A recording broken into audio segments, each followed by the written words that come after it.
Right after Chris Paul got traded to the Warriors, almost every talking head in the media was like, happy about it. I don't think it fits. Understandable. But to bring in a 38-year-old point guard with a history of hamstring injuries and your organization, your style of play is pushing that ball up the court. I don't know how that fits, how that works. It's just not a good basketball fit. Right. Here's the deal, though. Let's look at it from the Warriors' perspective. I don't understand it whatsoever. I don't. Not only do I not understand the fit, also didn't make a lot of sense to me, and I just don't think it makes the Warriors any closer to being a contender again. So the narrative that they threw right away was that CP3 is going to be a bad fit for the Warriors.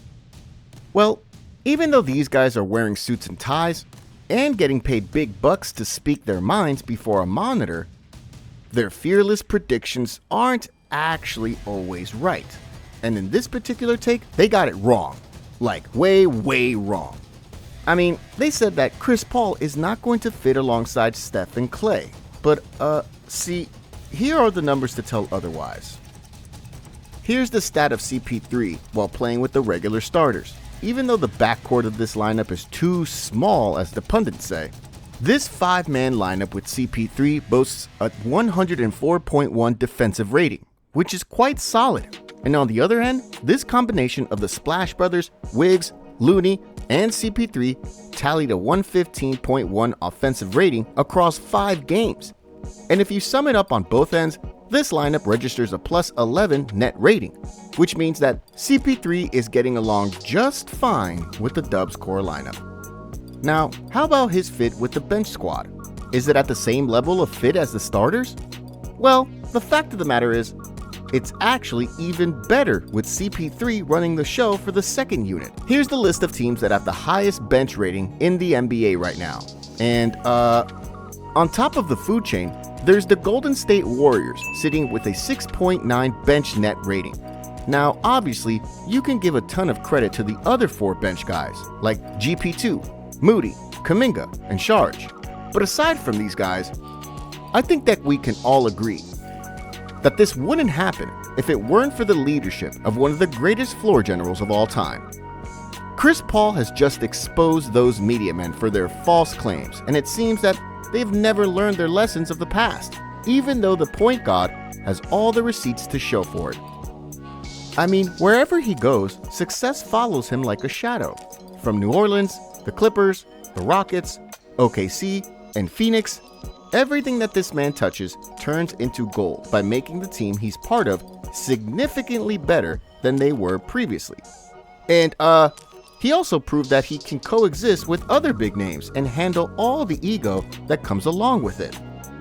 But despite all this, I still can't believe that a lot of people think that CP3 wouldn't fit with the Dubs, even though there's clear evidence that suggests otherwise. And if you take a look at the Dubs' record as of this writing, they actually rank 4th in the West, which, again, strongly suggests that the CP3 effect is clearly rubbing off on them. Now, just to get back to what Stephen A said in the intro, he was like super confused as to why the Dubs gave up the young 24-year-old Jordan Poole in exchange for the hobbling 38-year-old Chris Paul. While most analysts would say that it has a lot to do with the Draymond punching incident, which I partially agree with as it really messed up their chemistry last season, here's the real truth that no one talks about behind this genius trade. I mean, I have nothing but love for JP3, but as much as we see him as a walking bucket, which he truly was, the man was also a walking turnover for the Dubs last season. And this cost them dearly, especially in the playoffs against the Lakers. Before CP3 arrived in the Bay, the Warriors led the league in turnovers last season, with 16.3 per ball game and 1,336 in total. Now, I know it's definitely unfair to put the blame on one man for their turnover woes, but if you take a look at their stats last season, Jordan Poole was second behind Steph in throwing away the ball with 3.1, and he also led the team in terms of lost ball turnovers with 77 and bad pass with 107. Meanwhile, last season, Chris Paul ranked 4th in terms of assists to turnover ratio, and across 9 games thus far this season, the point guard is actually the best assist to turnover ratio guy in the NBA right now, with a value of 9.4. I mean, just to highlight CP3's efficiency in this stat category, in the first 9 games this season, the point guard has dished out 66 assists in total and only turned the ball over 7 times. And if you scour this list, you can see that no other player has registered single digits in turnovers except for Tyus Johnson, who has 8. Now, if you take a look at the big picture, you can now see clearly why this trade benefits the Dubs more than it hurts them, as the mainstream analyst said earlier. The Warriors just took out one of their erratic, turnover-prone players from last season and swapped him with a legendary ball handler who can dictate and play at his own pace while knowing how to take care of the ball. Simply put, fewer turnovers means more scoring opportunities for the Warriors on the other end. So, you see, this trade is actually a big deal than you might think. Now, since we brought up the trade, let's continue to do a bit more JP3-CP3 analysis to see who's really the better player among the two.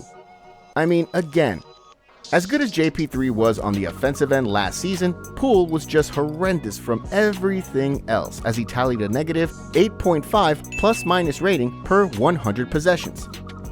And this season, he's actually worse than last season, with a negative 50 plus-minus rating combined on and off the court. On the other hand, CP3 registers both plus 11.9 and 17.8 in the same category, and apart from that, CP3 is currently ranked number 1 among all Dubs players in terms of points generated from assists with 164 this season. And if you zoom in further in terms of his plus-minus stat, you can see that, except for the Cavs game, CP3 has always logged a positive plus-minus rating throughout the first 9 games, which goes to show how truly valuable he is on both ends of the floor. Now, the numbers that I rolled out here clearly show that CP3 not only gives the Dubs more offensive possessions by taking care of the ball and being more efficient overall as a whole unit, but ultimately, he makes things easier for his teammates with his stellar playmaking.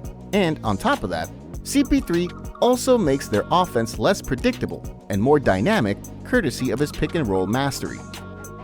See, now that CP3 is in the mix, shooters like Clay can just freely run around the screen and get themselves wide open going to the cup without worrying where the pass is going to come from, because the point guard is the one setting up the table. Same thing with Steph, as he can just play off ball since CP3 has the vision and instinct to find him anywhere around the court. And if he's not out there facilitating, CP3 will just abuse the pick and roll again and again, and hit them with his patented mid-range jumper all day long if the defense doesn't pick him up. There's no question that the Chris Paul effect is now rubbing off on the Warriors. Despite being considered old, CP3 is still showing that he can contribute to winning in a big way through his experience and leadership. And with this said, I think we can finally safely say that CP3 is definitely a good fit with the Dubs with his tremendous impact on both ends of the floor.